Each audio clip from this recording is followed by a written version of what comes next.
இஸ்ரோவின் முக்கிய திட்டங்களில் ஒன்றான ககன்யான் திட்டம் அப்படிங்கிறத பற்றி தான் பார்க்க போகிறோம். என்ன அப்படின்னு பார்த்தீங்கன்னா, அந்த ககன்யான் திட்டம் என்ன அப்படின்னு பார்த்தீங்கன்னா, விண்ணுக்கு மனிதர்களை அனுப்பும் திட்டம் தான் இந்த ககன்யான் அப்படின்னு பெயரிடப்பட்டிருக்குது.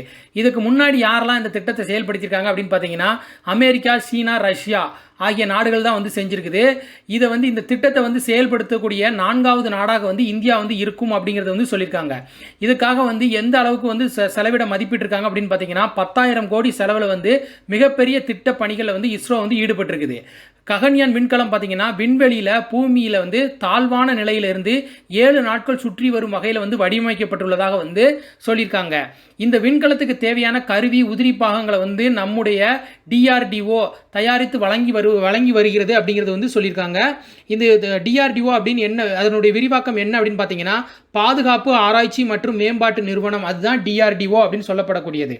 இந்த திட்டம் குறித்து தான் நம்ம இப்போ பார்க்க போகிறோம். என்ன அப்படின்னு பார்த்தீங்கன்னா, முதல்ல ஆளில்லா விண்கலம் 2020ஆம் ஆண்டு டிசம்பர்லையும், 2வது ஆளில்லா விண்கலம் 2021ஆம் ஆண்டு ஜூலைலையும் ஏவ திட்டமிட்டிருந்தாங்க.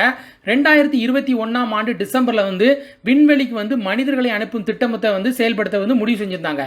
பொது முடக்கம் மற்றும் கரோனா காரணமாக பார்த்தீங்கன்னா இந்த பணிகள் தற்போது தாமதமாக செயல்படுத்தப்படும், ஓராண்டுகள் தாமதமாகும் அப்படிங்கிறத நம்முடைய இஸ்ரோ தலைவர் கே சிவன் அவர்கள் தெரிவிச்சிருக்காங்க.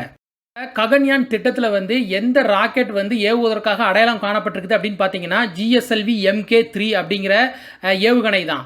இதனுடைய சிறப்பம்சம் என்ன அப்படின்னு பார்த்தீங்கன்னா, உயர் உந்துதல் ஏவுகணையாக இது அடையாளம் காணப்பட்டிருக்குது. இது ஆங்கிலத்தில் எப்படி சொல்கிறாங்க அப்படின்னு பார்த்தீங்கன்னா, ஹெவி லிஃப்ட் லான்ச்சர் அப்படிங்கிறதா சொல்லியிருக்காங்க. இதில் எந்த பூஸ்டர்கள் பயன்படுகிறது அப்படின்னு பார்த்தீங்கன்னா, ஸ்ட்ராப் ஆன் பூஸ்டர்கள் அப்படிங்கிறது பயன்படுகிறது. அது எந்த வகையை சேர்ந்தது அப்படின்னு பார்த்தீங்கன்னா, S200 அப்படிங்கிற வகையை சேர்ந்தது. இது உயர் உந்துதல் சக்திக்கு முக்கிய பங்கு வகிப்பதாக சொல்லியிருக்காங்க. இந்த GSLV Mk3 அப்படிங்கிற ஏவுகணை பார்த்தீங்கன்னா முழுவதும் பார்த்தீங்கன்னா அதனுடைய பூஸ்டர் முதற்கொண்டு பார்த்தீங்கன்னா உள்நாட்டிலே உருவாக்கப்பட்டிருப்பது இதனுடைய சிறப்பம்சமாக இருக்குது. இதில் எதெல்லாம் அடங்குது அப்படின்னு பார்த்தீங்கன்னா, இந்த ஏவுகணையில் 3.2 மீட்டர் விட்டமும் 8.5 மீட்டர் நீளமும் மற்றும் 5.5 டன் எடையுள்ள மோட்டார் பகுதி முதல் முக்கியமான பூஸ்டர் அனைத்துமே உள்நாட்டிலே உருவாக்கப்பட்டிருக்கிறது சிறப்பம்சமாக இருக்கக்கூடியது. இது போக பார்த்தீங்கன்னா மனிதர்களை விண்ணுக்கு அனுப்ப தேவையான பல புதிய வடிவமைப்பு அம்சங்கள் இதில் அறிமுகப்படுத்தப்பட்டிருப்பதாக நம்முடைய இஸ்ரோ தலைவர் கே சிவன் அவர்கள் தெரிவிச்சிருக்காங்க.